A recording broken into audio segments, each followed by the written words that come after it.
There we go. Hey guys, thank you very much for attending the May meeting of the PRC. Again, we have a number of regrets. I can tell you they are from Lynn, John, Howard, Peter, and Andrea. So there's, yeah. So I'm pretty sure we don't have quorum, but we don't have to make any important decisions today in any event. So we'll just plug our way through this and see how we do. I circulated an agenda on Friday, so can I have a motion to accept the agenda? Irving and second Brendan. And likewise, we have meeting, Peter sent me the minutes last night for the April meeting, so I've now circulated those. He's still working on the May minutes. So can I have a motion to accept the April minutes? Sorry, Miles, really quick, when you say you're trying to finalize the May minutes, oh, I'm sorry, what do you mean the May? He's 1 month, he's 1 month behind. So I guess we're missing a month last month. So it's the March minutes we're missing. He's got the April minutes done. Okay. So I apologize. So it's the April minutes we're approving, right? Okay. And Brendan and Dick put their hands up. So thank you for that. Yeah, thanks for that, Brendan. I got confused. Okay. Does anybody have any news for the PRC? I mean, if just maybe really quick, I guess it's some of the legislation that's before Parliament.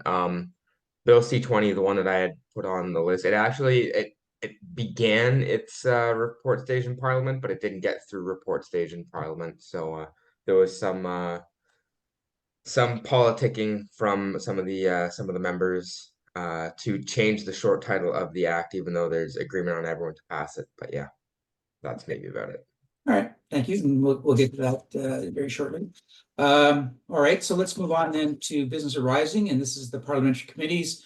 Howard's not here for the Justice and Human Rights Committee, so we'll table that until next month. I haven't heard anything from Rob on public safety, and usually that's unusual because usually Rob sends me a little blurb if he can't make it.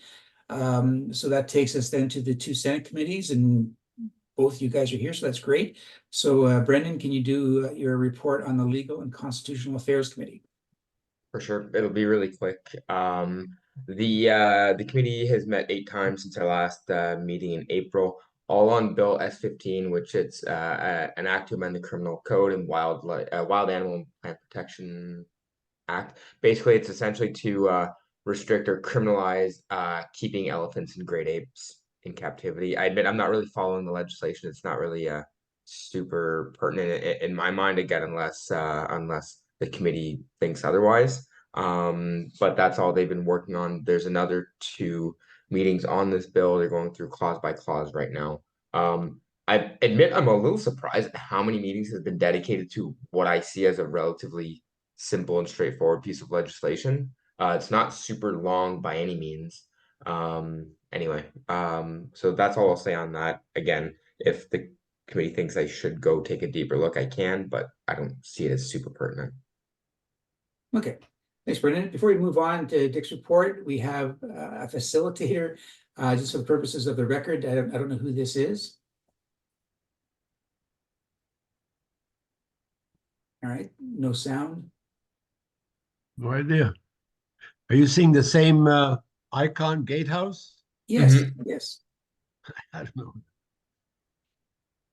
Perhaps they can write in the chat if their audio is not working. Yeah, okay. They are muted. So okay, well let's move on and there we go. Oh, sorry. No problem. Can you hear me? I don't know what's going on with my phone, but we're okay now, I think. Thank you. all right. It's just all in the background. Yeah. It's all right, thank you. Okay, returning to the committees, then Dick on the Senate's Human Rights Committee. Okay, I'll be quite brief as well. This committee met twice since our last PRC meeting. Both meetings concerned forced global displacement. And the committee heard from, over these 2 meetings, from 10 witnesses. These included the International Organization for Migration, Doctors Without Borders, United Nations Agencies for Refugees, and some academics. The testimony, I think it's fair to say, was largely simply descriptive of how dire the situation is for refugees and displaced persons in various parts of the world, including these places were highlighted, Gaza, South Sudan, Bangladesh, Venezuela, and the Democratic Republic of Congo. And some witnesses went out of their way to praise Canada for its efforts, work, and funding regarding forced global displacement over several decades. And that was about it. And as I feel still a bit new to this committee, I'm wondering, how is this information, if at all, relevant to criminal justice? I just wasn't sure that this committee and CCJ generally deals with this kind of issue, but I'm here to learn, so let me know. Well, I mean, just in broad terms, Dick, in its informational purposes, is what the Parliamentary Committee reports are all about. And there are, and when it comes to the Senate Human Rights Committee, you're absolutely right. A lot of times, the issues don't necessarily relate directly to criminal justice, but sometimes they do. So Yeah. it's just a matter of providing us any information along those lines if that's relevant to our purpose. Okay, thanks. But sure, thanks. Good question. Any questions for Brendan or Dick on those committee reports? All right, thank you. We have no other active business arising at this point, which brings us to the bills under consideration. Firstly, with respect to the House of Commons, House of Commons government bills. Bill C40, which is the one that Brendan, you don't have anything else for C20? No, not in what I said. Okay, that's cool. Thank you very much. Bill C40, which is the Miscarriage of Justice Review Committee. It's kind of stuck in the report stage after second reading. I did call my contact who's on the Justice Committee, a gentleman I met when I appeared before the committee. He indicated that, and I made this call a couple of weeks ago, he indicated that in fact the bill was on for third reading and he was actually listed to speak to it, but it's the same week as the budget. So the government pushed it off the agenda for the time being, and he's waiting to get it back on. He's a conservative member of the Justice Committee. He indicated that he believed it would come back on relatively soon because he thinks the Liberals see the bill as a priority.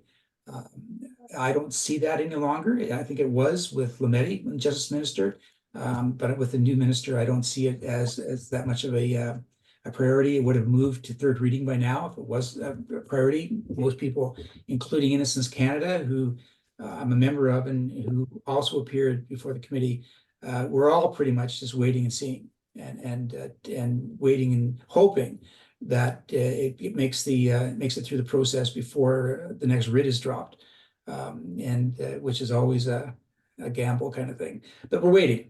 So at this stage of the game, all we can do is just watch for any activity on moving this bill to third reading, and then it should get through the Senate.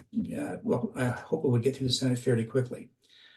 Okay, that's just an update on that. I was just following it up. I don't believe we have any new private member bills in the Commons that relate to criminal justice, and that brings us to I'm sorry, we do actually. If you go to page 11 in the agenda, there are 3 new bills, private member bills that were introduced. Bill C-376, which amends the criminal code to require a court to make an order prohibiting an individual from possessing a weapon for a specified period if the individual is convicted of an indictable offense in the commission of which violence against a person was used, threatened, or attempted, regardless of the length of the term of imprisonment to which the individual may be sentenced.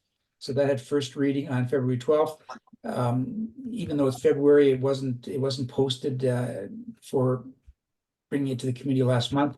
Likewise, Bill C-379 amends the criminal code to address motor vehicle theft, and that's a big issue in the press these days, by increasing the minimum term of imprisonment in the case of a third or subsequent motor vehicle theft offense, providing the primary consideration must be given to the fact that the offense was committed for the benefit of, at the discretion of, or in association with a criminal organization.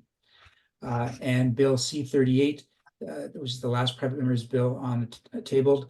It amends criminal code to amend mandatory minimum penalties in relation to the offense of extortion, including when the offense is committed for the benefit of, at the discretion of, or in the association with a criminal organization again, and B, to add arson as an aggravating factor for the purposes of sentencing when a person is convicted of extortion. So that's it for the bills in the Commons. There are no government bills in the Senate introduced, and no private member bills in the Senate. So that's it for the parliamentary committees. Any questions for anyone? Yes, Brendan. I have a quick question. Maybe you all can enlighten me here. I know this is sometimes the issue with private members' bills, but the one you mentioned was the 376. So putting in firearms possession restrictions and all that. Is that so? They say it would be on an indictable offense where there's violence against a person, threatened, attempted, regardless of the length of imprisonment.